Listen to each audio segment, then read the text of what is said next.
എന്തോ വിവാദം നടക്കുന്നൊക്കെ ശ്രദ്ധയിൽപ്പെട്ടിട്ടുണ്ടാവും. ആക്ച്വലി ചേച്ചി എനിക്ക് അറിയുന്നത് സുചേട്ടന്റെ വൈഫ് എന്ന രീതിയിലാണ് ഫസ്റ്റ് എനിക്ക് അറിയുന്നത്. പേഴ്സണലി എനിക്ക് അറിയില്ല.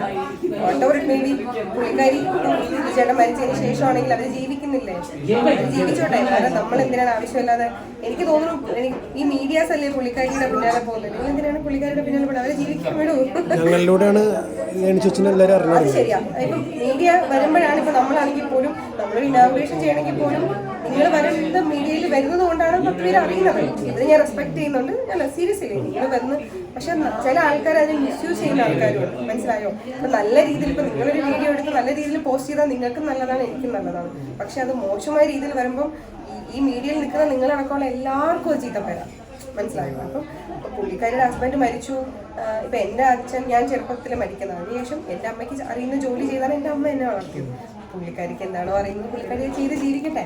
ഇഷ്ടമല്ലാത്ത ആൾക്കാർ അവർ വേറെ ആരെയും കൊല്ലാനോ മോഷ്ടിക്കാനോ പിടിച്ചു പറിക്കാനൊന്നും പോകുന്നില്ലല്ലോ.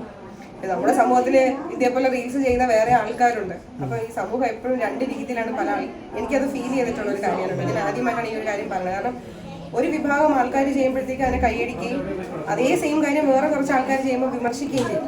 എല്ലാവർക്കും ഈ സമൂഹത്തിൽ ഈക്വൽ ഇമ്പോർട്ടൻസ് ഉള്ള ആൾക്കാരല്ലേ, എല്ലാവർക്കും സ്വാതന്ത്ര്യമാണ്. അപ്പൊ അവര് ആരെയും കൊല്ലാത്തിടത്തോളം കാലം, മോഷ്ടിക്കാത്തിടത്തോളം കാലം, ആരെയും ദ്രോഹിക്കാത്തിടത്തോളം കാലം എനിക്ക് അവരെ വിമർശിക്കാൻ പറ്റില്ല. അവരവരുടെ വ്യക്തിപരമായ കാര്യങ്ങളുണ്ട്, അവർ ജീവിക്കുകയാണ്. ജീവിച്ചോട്ടെ. നമ്മൾ എന്തിനാണ് അവരെ ദ്രോഹിക്കുന്നത്?